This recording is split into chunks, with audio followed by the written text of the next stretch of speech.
Here in video lecture 4.6, Weather Maps in Motion, we'll be looking at remotely sensed images that showcase various phenomena that we've discussed here in video lecture 4, including mid-latitude cyclonic systems, warm fronts, cold fronts, frontal lifting, convection, orographic, high pressure, low pressure, and how we can identify them based on the direction they're spinning.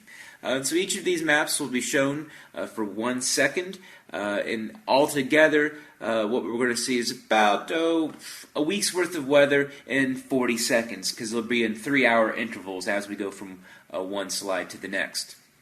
Just to help us out, what we're looking at, this is an infrared map. So this is an example of active remote sensing where we put on our infrared goggles and take a picture here. So this is going to be detecting temperature. And of course, if you've got clouds in the way between the infrared beam and the surface, that's going to pick up a cooler temperature because clouds are, of course, at a higher elevation. So this is also another way to kind of showcase water vapor. And what we got going on, we can already see in the Atlantic Ocean, you can see convection type of clouds. And then there in Arkansas, Oklahoma, and Missouri, you can see a low pressure center, and coming out of that a cold front. So it's about halfway through its life cycle. So we're going to put this sucker in motion. So some of the things you should know is that predominant west to east pattern. And once again, this is here in late January, early February.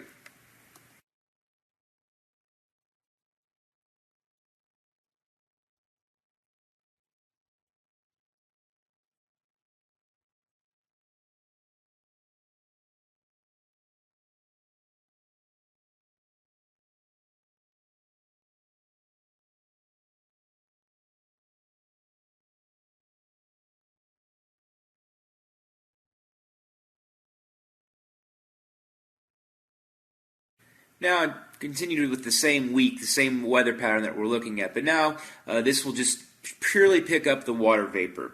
So this is using a different technique, but still uses remote sensing to pick up water vapor. I think this does a much better job of showing the various phenomena that I'm trying to explain. Once again, what we're looking at, the places, if you see any black on the screen, that is a dead giveaway that's clear skies, and probably a high pressure is somewhere dominating that area.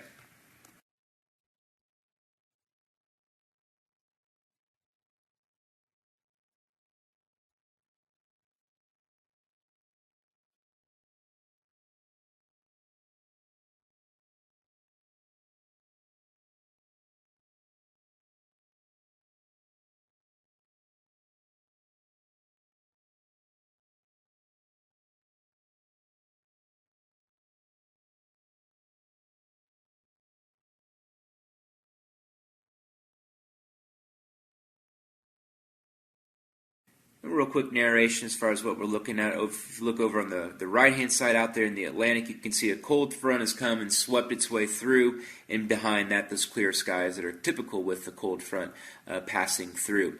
Now, if you go up to North Dakota, follow North Dakota, what's currently spiraling there, and follow it, and identify if that's a low pressure or a high pressure.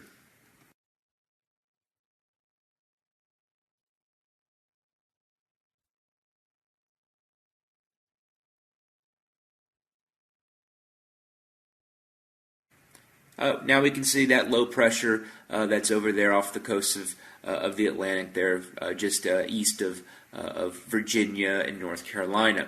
And that cold front's going to clear out and continue to move further out to the east. And so one of the things you're going to notice is a high pressure that comes in and dominates much of the United States in the following images.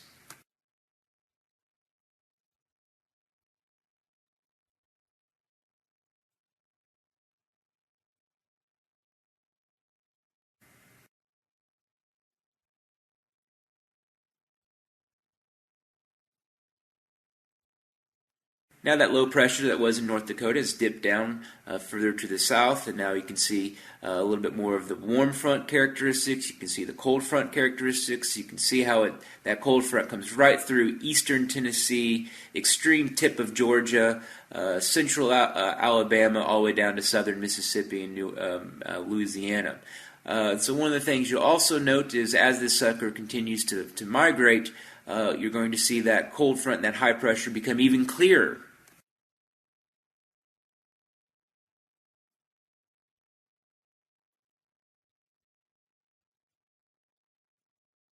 Now we're going to move to a different time of the year. We're going to move now to June. So this is starting on June 20th. So very, very, very close to that summer solstice. We're going to see a whole lot more convection.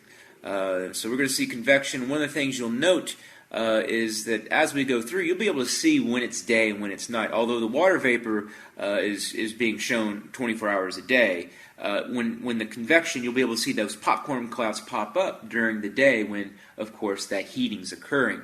We're going to note a lot of the same ideas, the mid-latitude cyclonic systems, but we're definitely going to see more of a high pressure. We're going to see more black on these images here. That's because the subtropical high pressures moved up and migrated up more into the southern United States. So we're going to see a little bit different patterns than we did with the previous January maps. And for those convection clouds, really focusing on the Florida and Mexico. And those we're really going to see those nearly every afternoon thunderstorms that occur from the superheating of a surface that has water there, and you get the evaporation. This is kind of that positive feedback loop.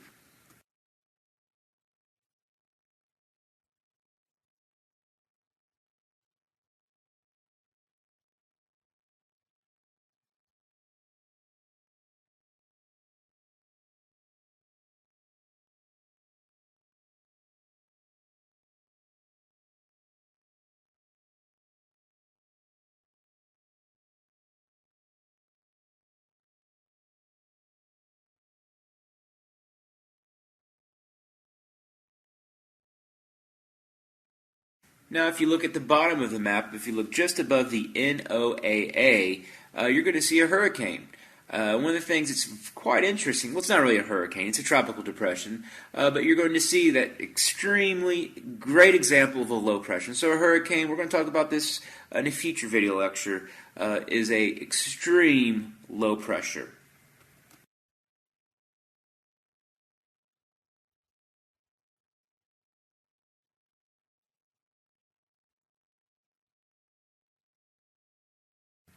Now that extreme low pressure is now just south of South Padre, just south of the southern tip of Texas.